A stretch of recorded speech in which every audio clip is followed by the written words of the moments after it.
Rajesh, over to you. हाँ, देखिए रीमा, हमारे साथ केंद्रीय मंत्री और देश के fire brand leader Giriraj Singh है मौजूद। हम उनसे बिहार चुनाव पर प्रतिक्रिया लेंगे, जो लगातार ये कह रहे थे कि रिजल्ट 2010 की तरह होगा, यानी आंकड़ा 200 से ऊपर जाएगा। इनका ये कॉन्फिडेंस कहां से आया? हम सीधे आपको गिरिराज सिंह से रूबरू कराते हैं। आप हमेशा कहते रहे कि 2010 का आंकड़ा पहुंचेगा, ये कॉन्फिडेंस कैसे आपको मिला? देखिए, मैं कार्यकर्ता हूँ और आप भी जानते हैं, बेगूसराय में ही मैं कंटिन्यूअस रहा, अगल बगल गया, लेकिन बेगूसराय जो हमने देखा वो रुझान मुझे दिख रहा था, चाहे महिला का हो, चाहे किसान का हो, युवा का हो। वो दिख रहा था कि नीतीश कुमार और नरेंद्र मोदी के प्रति लोगों में ज़बरदस्त रुझान है। और वोटिंग के दिन भी मैंने देखा तो पहले अनुमान, और मैं बेगूसराय जिले को ही आंकड़ा मान करके चल रहा था, 20 और 24, 20 में विधानसभा और 24 में लोकसभा, मैं अपने जिले को देखता हूं तो 10% अधिक महिलाओं ने वोट किया।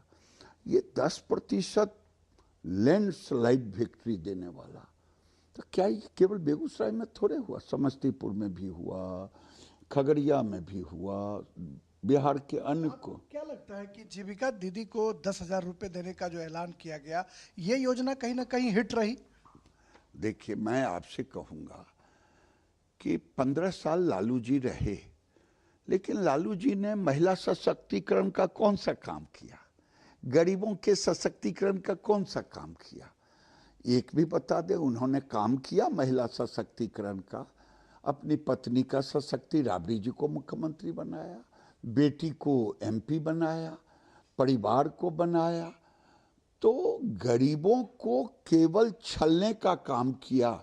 नीतीश कुमार सत्ता में आए तो आपको याद होगा, त्रिस्तरीय पंचायती राज में उन्होंने दिया, 50% आरक्षण दिया महिलाओं को। बीपीएससी जैसी संस्थाओं में भी 35% महिलाओं को आरक्षण। बिल्कुल, महिलाओं को नौकरी में आरक्षण दिया। और जीविका जब उन्होंने स्टार्ट किया तो वर्ल्ड बैंक से पैसा लिया, और मोदी जी के आने के पहले बिहार में केवल यूपीए सरकार ने 145 करोड़ बैंक लिंकेज दिया, और नरेंद्र मोदी जब आए तो 55,000 करोड़, अब 20,000 करोड़ का तो अलग से दिया 10 साल में। तो ये बताता है कि नरेंद्र मोदी जी ने लाखपति दीदी का दिया, नीतीश कुमार ने सशक्तिकरण किया, और ये 10,000 रुपया नहीं था और नहीं है, वो महिला उद्यमी का एक कॉन्सेप्ट है, आर्थिक सशक्तिकरण महिलाओं का। आपको लगता है कि हिंदुत्व का एजेंडा जो है वो सक्रिय रहा, या डेवलपमेंट बनाम डेवलपमेंट की लड़ाई में आपकी बड़ी जीत हुई है? हाँ, डेवलपमेंट ही रहा। हमने कोई हिंदुत्व का मुद्दा भी नहीं खड़ा किया, हिंदुत्व की बात पार्टी ने कभी नहीं खड़ा की। खबर आ रही है कि मुस्लिम बहुल क्षेत्र में भी एनडीए अच्छा परफॉर्म कर रहा है, तो क्या माना जाए कि जो अल्पसंख्यक समुदाय की महिलाएं हैं उन्होंने भी वोट दिया होगा? मैं आकलन करने के बाद बताऊं, अभी नहीं क्यों कहूं। क्या कहेंगे, नई सरकार के राजेश, लिए एक सवाल है चुनौतियां स्टूडियो बहुत सी से। होंगी, किस तरीके से नई सरकार परफॉर्म करेगी सबके? देखिए, नई सरकार के सामने चुनौतियां हैं कि अब हमें इंफ्रास्ट्रक्चर हो गया, लोगों को बिजली भी मिल गई, सड़क भी मिल गई, रोडवेज भी मिल गया, एयरवेज भी मिल गया, वाटरवेज की भी बात हो रही है, वाटर मेट्रो की भी बात हो रही है। लेकिन अब तो एग्रोबेस या जो भी नीतियां रहे, उन नीतियों के तहत जाति की दीवार इस चुनाव में लगता है गिर गई।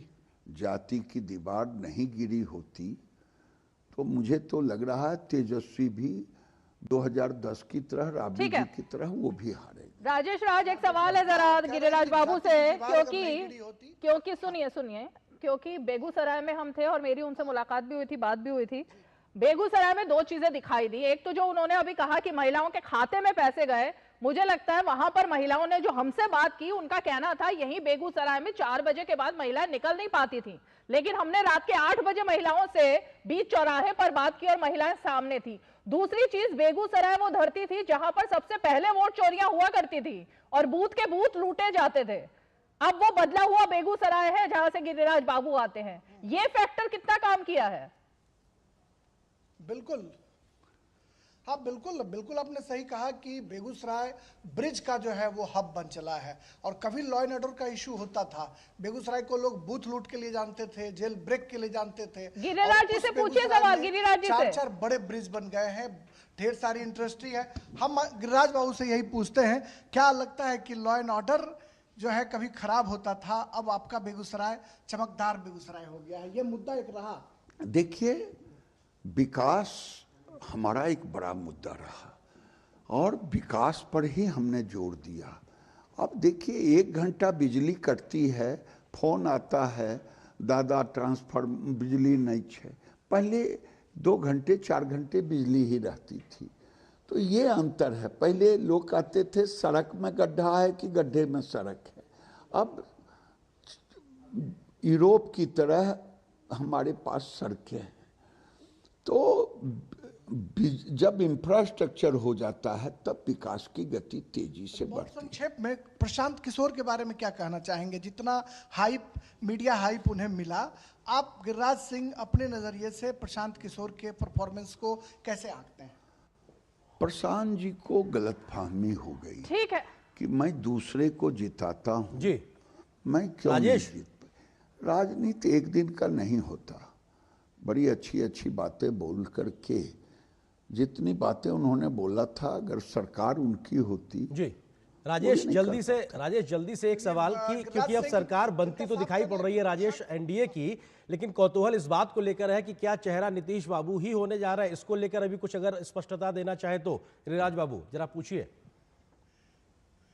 नहीं, वो इस सवाल पर वो बहुत सारे जवाब दे चुके हैं कि ना देश में प्रधानमंत्री की वैकेंसी है और ना बिहार में मुख्यमंत्री की वैकेंसी है। लेकिन सीधे गिरिराज बाबू से पूछते हैं, हमारे एंकर आर्येंद्र पूछ रहे हैं कि क्या मुख्यमंत्री नीतीश जी ही होंगे? देखिए, हमारे राजेश राज जी को मैं पहले कह चुका हूं कि हम लोग नीतीश कुमार के नेतृत्व में चुनाव लड़े। हमारे नेता ने कह चुके हैं कि न बिहार में मुख्यमंत्री का पद खाली है और न दिल्ली में प्रधानमंत्री का।